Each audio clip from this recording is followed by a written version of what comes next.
kenn ku si nekk ci turam ak santam ci lo Seydou Guedda Sarr laa tudd nekk responsable politique APR dëkk commune Wakhinane Nimzatt maa ngi leen di sant di leen gërëm nekk présidente mouvement ànd falaat Macky Sall 2024 incha allah.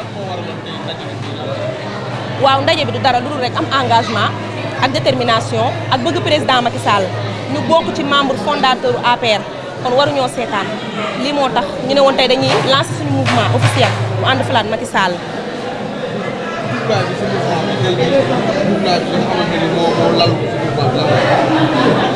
objectif bi daal lenn kese la mooy liggéeyu président bi ñu nar a saaxee fii si digg dëkk bi ñun duñ ko nangu duñ ko seetaan parce que ñun APR lañu bokk mun nañ ne suñu papa moo ko créé gaa mais dañoo nekk ay jeunes dëkk commune Wakhinane Nimzatt gis affaire yi ni mu nar a demee te loolu noonu rafetul ñu ne nañ jug taxaw bañ ci jugee taxaw wéetuñu si ndax ñi ngi ànd ak suñuy waa bureau restreint bi mënuma leen a fay. coordonnateur mouvement baa ngi nii porte parole baa ngi nii kii présidente la dañoo boole suñuy doole boole suñuy lépp xàccandoo dóorandoo bu ñu ko defee li ñu bëgg ñun dinañ ko am biir Wakhinane Nimzatt benn objectif laa am muy falaat le président Macky Sall. la politique autrement beneen bis topp mooy koo digul nan la lay xaaree li ma waxoon ñun amuñu lu ñu lekk bay di kenn mais am nañ suñu xol fu dara nekkul ñu dem def fa dara koo dig da lay xaar koo digul nan la lay xaaree boo ne nit kaay leen ñu àndandoo dem uti pour fal président ah kooku bu dee nit la nit ko am conscience moom dina ñëw ànd ak yow mais bu fekkee ne yow da nga ñëw nit ñi comme suñu leader yi fi nekk nii ngeen baal ma ci kàddu gi ah dañu xaw a seetaan benn côté lu tax ñu xaw a seetaan waru woon demee nii ñoom ñu ngi matale seen liggéey mais ñi fi teg ñoo xaw a doy waar te loolu noonu rafetul ndax nit ki bu la abalee bët dangaa war a xool mais mu abal la bët ngay xool ay yaama neex ay kii laay faral kii laay tànn kii laay jox du ma jox kii sama njaboot laay bàyyi jox njabootu kee loolu amul sens ñun ñëpp njabootu président Macky Sall lañ.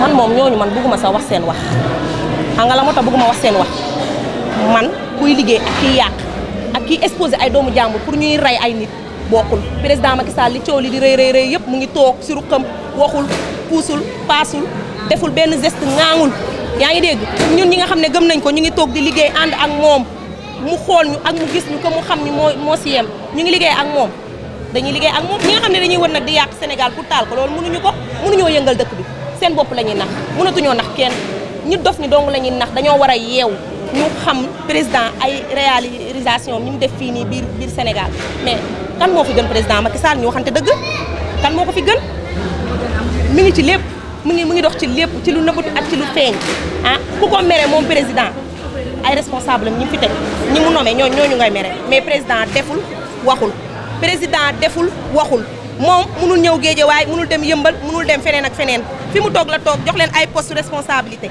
fi mu toog la toog nommé leen ay directeur doxaluñu dara liggéeyuñ fi dara maa ko wax liggéeyuñ fi dara yaa ngi dégg bu ñu liggéeyee tamit des na parce que bu fekkee yaa ngi liggéey nga jël nit wóolu ko teg ko te kooku doxalu liggéey doo jël kooku pousse ko xool koo xamante ne bi moom mën na nga ñëw indi ko moom mu liggéey mais lii rafetul APR nar a dee nii pour lan ndax lan benn nit dong bu ko diaboliser partout di dem fii di dem fee di dem fee pour lan ñun dañuy taxaw dañuy bañ dañuy falaat président fu ñu taxawee wax ñu taxawee lu ñu lal ñu laal lu ñu nas ñu nocc fi ñu war a dem nañ fa ñi ñu waxal ñi ñuy war a waxal wax nañ ak ñoom ñi ko war a yëg nañ ko xëy na dañoo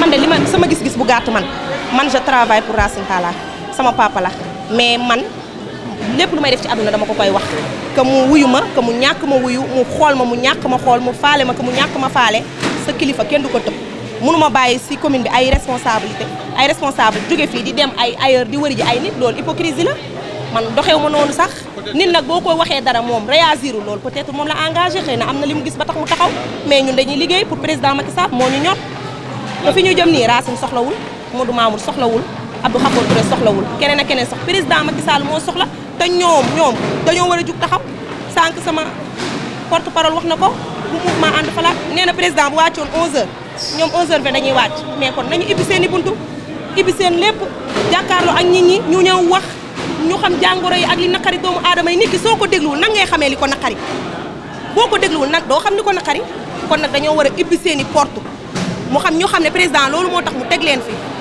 loolu moo gën a rafet mais nga tëjee sa bopp porte bu élection jotee nga neexal nit bu passé nit bu lay woo sax nga di ko raccrocher au nez wala boo ko gisee ngay mel ni ku ko xamul la politique autrement la ñu wax te dañ koy changer dañ koy def jigéen ñi moom ku leen xam ne am nañ ay njaboot bëgg nañ ay financement bëgg nañ ku leen jox nopp bëgg ku leen faale waaye nañ faale jigéen ñi sonn nañ fii ku fi fal jigéen moo la falu ku fi fal ku ne rek jigéen moo la fal kon dañoo war a fexe ni ñu woowee jigéen ñi jox leen ay financement casé leen utal leen ay formation ah buñ ko defee lu ñu bëgg dinañ ko am mais yow jigéen boo soxla woo ko boo paree bu ñëwee sa kër sax nga ne sa jabar ne ko nekkuma fi boo demaatee est-ce que dañ ko ñemee woo doo ko ñemee woo.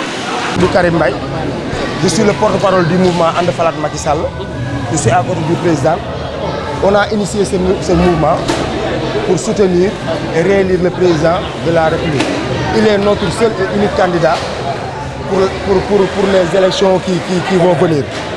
Le président de la République, Macky Sall, est notre candidat. Et nous sommes engagés et déterminés à le réélire au soir du 25 février 2024. Sur quoi vous êtes basé pour mettre en place ce mouvement? Après les frustrations qui sont nées des élections législatives, une perte et une déception.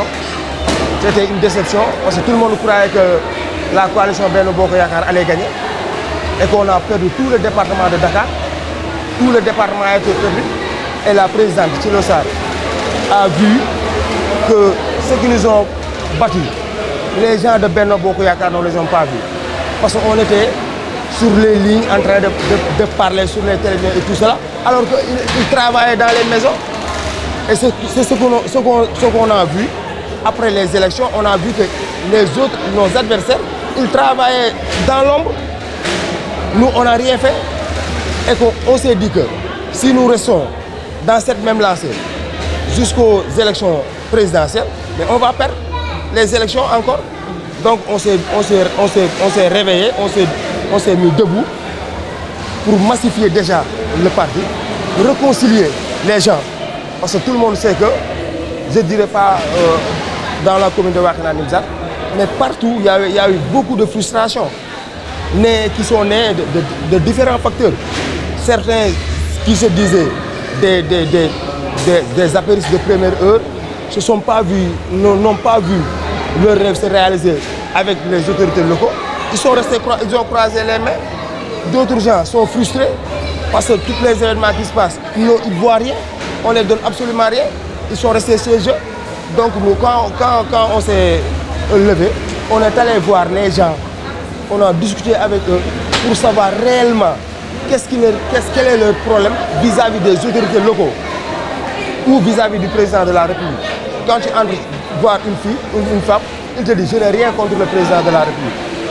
Mais ceux qui sont là et qui disent qu'ils travaillent pour lui, ils ne travaillent pas pour lui, ils travaillent pour leurs propres intérêts. Non, on ne va pas citer de nom. On ne va pas dire celui-là ou celui-là. Parce que c'est des choses qu'on nous a dit. On ne sait pas si c'est vrai ou pas, mais on ne va pas se fier sur des paroles. On va se baser sur des faits. Quand on parle, on doit se baser sur des faits. Donc on a vu qu'il y avait une frustration totale dans la commune, dans le département. Les gens sont restés siégés. Ils ne sont même, quand tu vois pendant les élections, le taux a trop baissé durant ces élections-là. Donc il faudrait qu'on aille voir les gens, massifier le parti, parler avec les jeunes. C'est ce qu'on est en train de faire. On laisse nos familles. On se décarcasse du matin au soir, on travaille jusqu'à 23h, 1h du matin. Mais nous rentrons chez les gens pour leur dire que nous sommes avec le président Macky Sall, nous défendons son bilan. Nous défendons son bilan parce qu'il a fait beaucoup de choses pour les Sénégalais. Et tout le monde sait que la vie est chère. On doit reconnaître que la vie est chère. Mais la cherté de la vie ne dépend pas du président de la République. Il y a beaucoup d'intoxications qui sont nées des adversaires politiques. Je ne dirais pas des ennemis, mais c'est les adversaires. Leur rôle, c'est de tout faire pour que le président de la République ne passe pas. Mais ceux qui sont avec le président, quel est leur rôle? C'est de se lever, aller voir les gens, parler au nom du président, parler des réalisations du président pour que les gens puissent accompagner le président pour le deuxième quinquennat. On ne parle pas de troisième mandat, on parle du deuxième quinquennat. Il a le droit de se présenter et c'est une demande. Les gens qui l'accompagnent ont besoin du président de la République pour qu'il se représente. C'est notre seul et unique candidat pour les élections à venir. Il est notre candidat et nous sommes engagés et déterminés à le réélire. Si chacun travaille dans sa commune, le président sera réélu. Et on est dans cette lancée. Guédiawaye ne répondent pas à leur mission. Mais c'est ce que les gens disent. C'est ce que les gens disent. Les gens, quand tu allais voir, ils te disent que telle ou telle autorité, on ne le voit pas. Lors des élections, ils étaient venus ici, ils nous ont promis tant de choses. Mais après les élections, on ne les revoit plus. Certains disent qu'ils nous ont mis en rapport avec des personnes. Ces personnes, quand on les appelle, ils ne répondent même pas au téléphone. Nous, ce qu'on a dit, c'est que notre objectif, c'est de réélire le président de la République. Et pour que la réélection puisse passer, il faudrait qu'il y ait une symbiose par rapport à la population. Il faut qu'on aille écouter. Moi, je vais écouter la population. Et si j'ai des autorités à qui je peux parler, je leur dirai ce que les gens sont en train de dire. Qu'ils descendent sur le terrain, qu'ils ouvrent leur téléphone, qu'ils écoutent les doléances des gens. On ne leur demande pas de nous nourrir. Parce que ce qu'on vit, on aille chercher on travaille pour gagner nos vies. Mais leur rôle, ils ont demandé la carte des gens. Les gens ont voté pour eux. Donc, il doit les accompagner. Les gens demandent un accompagnement. Non, pour le moment, nous dépendons de personne. Ce mouvement-là, on l'a créé pour la réélection du président Macky Sall. Je les ai dit tantôt, il y a des gens qui sont dans le département de Guédiawaye. Ils ont des postes nominatifs. Ils sont là parce que le président de la République est là. Donc, ils doivent soutenir toutes les actions émanantes du président de la République. Donc, on a tout fait. On a l'essentiel, le mouvement. On a donné les invitations. On a donné à tout le monde. On a fait tout pour informer les gens de la naissance de ce mouvement. Donc, qu'ils viennent ou qu'ils ne viennent pas, nous allons continuer notre chemin. On va travailler pour le président. Quoi qu'il advienne, on va travailler pour le président. Non, pour une meilleure prise en charge des femmes, ce qu'il faudra faire, c'est les accompagner sur les financements. Il y a beaucoup de créneaux de financement qui sortent. Il faudrait qu'on informe aux femmes les créneaux de financement. Que ce créneau-là ne dépend pas que d'un groupe de personnes. Il faudrait que l'information passe jusqu'au plus profond des femmes, qui ont des groupements et des GIE, les accompagner pour qu'ils puissent avoir une reconnaissance juridique, avoir une linéa, une reconnaissance pour leur GIE, et les accompagner pour qu'ils puissent subvenir à leurs propres besoins. Et pour cela, il y a la coordinatrice départementale des femmes de Benno Bokk Yakaar au niveau de Guédiawaye, c'est Mme Néné Fatoumata Talla, Mme Baye, c'est la directrice, elle est de Guédiawaye. Donc elle est en train de financer, elle n'a qu'à accompagner les femmes de Guédiawaye, mais que ces accompagnements, qu'on ne les donne pas seulement aux soi-disant responsables de femmes, qu'ils aillent à la base pour soutenir les femmes. C'est ça qu'il faudra faire si on veut réélire le président. C'est accompagner les femmes et les jeunes et donner du travail aux gens. On en a besoin. Merci beaucoup.